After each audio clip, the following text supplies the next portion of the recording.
Halo semuanya, balik lagi bersama Pribadi. Di video ini kita kedatangan lagi. Ini adalah Realme Book 14 yang pakai varian Core i5 1135G7. Jadi berbeda dengan video kita sebelumnya yang kita bahas tentang Realme Book 14 varian Core i3-nya.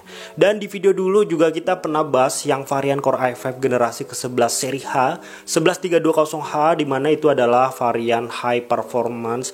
Memang dari segi performanya itu adalah varian paling kencang, tapi menurut aku banyak yang dikorbankan, bahkan kurang proper ya. Kenapa demikian? Yang pertama, memang untuk varian Realme Book Prime itu laptopnya tipis, sama kayak yang body yang dipakai oleh Core i3, Core i5 G7 kayak ini. Tapi prosesornya itu adalah prosesor gaming yang wattnya gede. Jadi yang paling dikorbankan adalah dari segi baterainya. Baterainya tuh boros, jauh lebih boros dibandingkan seri Core i3-nya ataupun seri yang G7 ini. Kemudian yang kedua adalah dari segi kipasnya tuh berisik banget. Dan bahkan aku pernah bahas itu kipasnya kurang nyaman kalau dipakai. Jadi ini yang datang kali ini adalah varian Core i5 yang bisa dibilang low daya, varian G7. Ini menarik banget, kita nanti bakal bahas di video ini. Sebelumnya kita bakal unboxing dulu buat cari tahu dari segi kenormalan dan juga kemulusan dari unit laptop yang datang kali ini.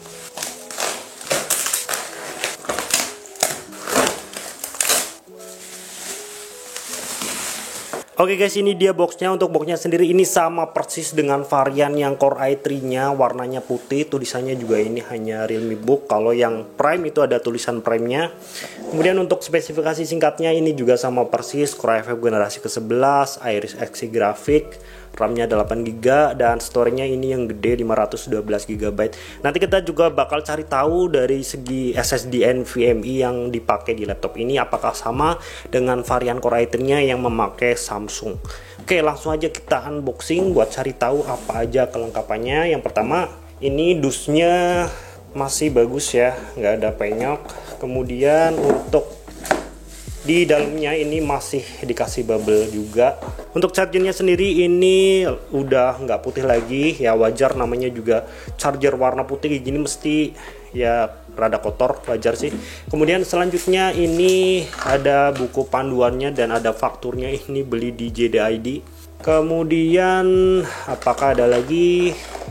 Udah nggak ada ya. Memang kalau kelengkapan dari Realme Book itu nggak neko-neko, bawaan pabriknya hanya kayak gini aja.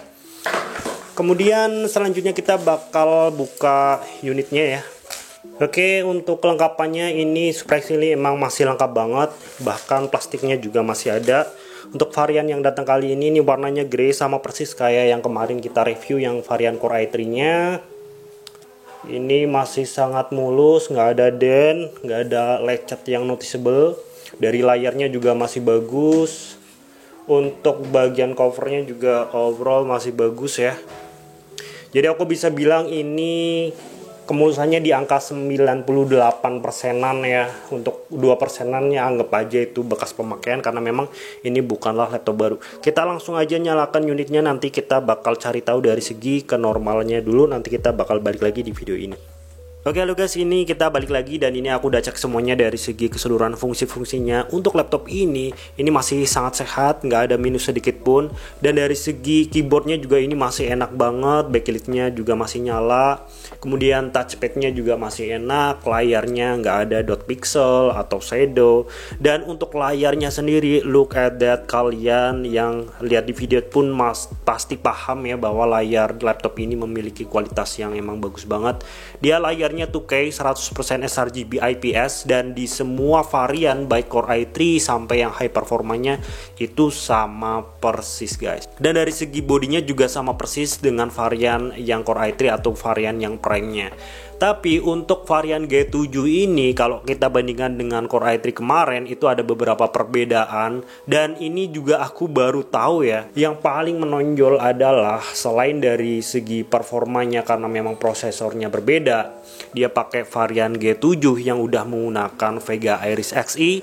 Buat kalian yang suka ngegame ringan atau misalkan punya laptop tipis tapi bisa buat game paling nggak kalian memakai VGA integrated yang Iris Xe ya, jangan yang Intel HD, karena dari segi performanya itu lumayan jauh perbedaannya di antara keduanya walaupun sama-sama integrated graphic.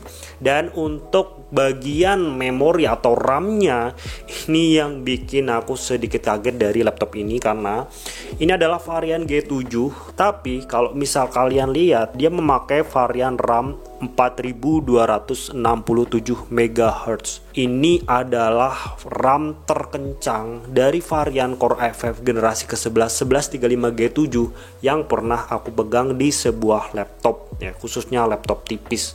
Bahkan Huawei itu masih memakai yang 3700 MHz.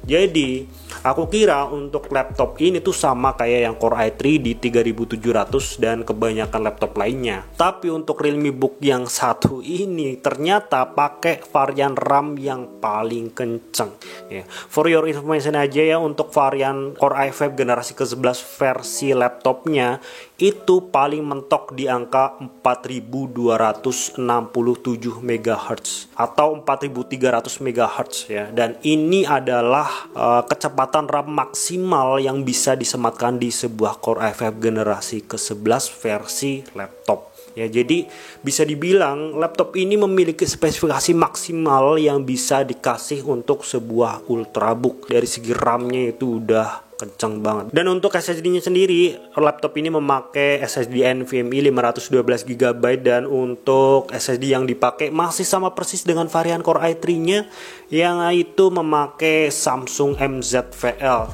Kita cek aja ya, kita penasaran juga. Oke, kita udah nemu, ini adalah Samsung MZVL 512 HBLU, itu adalah nama kodenya, dan ini merupakan SSD NVMe yang udah generasi ketiga guys ya, PCIe 3.0 ya. Jadi ternyata ini bukan Samsung Evo, tapi setidaknya ini dari segi kecepatannya udah kenceng, dan menurut aku itu lebih kenceng dibandingkan dengan laptop-laptop kebanyakan ya. Oke, itu dari segi SSD dan juga RAM-nya. Kemudian dari segi layarnya pun ini masih sama persis, pakai IPS 2K dan 100% sRGB. Untuk keseluruhannya ini masih sama persis dari bagian bodinya, di bagian kualitas build quality-nya, kemudian material yang dipakai ini pun sama persis guys. Jadi kalau misalkan kalian pengen Realme Book 14, yang harus kalian pikirkan hanya bagian performanya aja, karena dari segi bodinya sama, kemudian dari segi looknya pun sama persis ya. Mungkin yang bisa aku komplain dari laptop ini adalah di bagian layarnya guys. Ini menurut aku layarnya itu reflektif parah ya. Bahkan ini yang aku pakai di video kali ini aku maksimalkan, tapi masih sangat terlihat reflektif. Dan untuk brightness-nya juga ini lumayan tinggi di 300 nit ya. Jadi ya masih lumayan nyaman lah ya ini untuk indoor yang lumayan terang cahaya, tapi kalau misalkan di outdoor ya udah lah ya susah. Tapi untuk layar glossy kayak gini enaknya adalah dia dari segi warnanya tuh pop out banget ya, jadi lebih kerasanya lebih tajam dan lebih keluar warnanya dibandingkan dengan layar matte ya. Oke, mungkin itu aja penjelasan singkat kali ini. Oh ya, tadi aku juga singgung sedikit di awal ya mengenai perbedaannya dengan Realme Book Prime yang varian kencengnya 11320H-nya. Itu ternyata dari segi RAM-nya sama, SSD yang dipakai pun sama, keseluruhannya sama, yang membedakan hanya di bagian prosesornya aja. Oke, untuk video kali ini cukup sekian aja. Buat kalian yang tertarik silahkan aja klik link di kolom deskripsi. Ini masih dalam keadaan full set, normal no minus. Untuk harganya khusus buat kalian yang nonton video ini di harga 6,7 juta rupiah aja. Terima kasih buat kalian yang udah nonton. Kita bakal jumpa lagi di dalam video selanjutnya. Bye bye.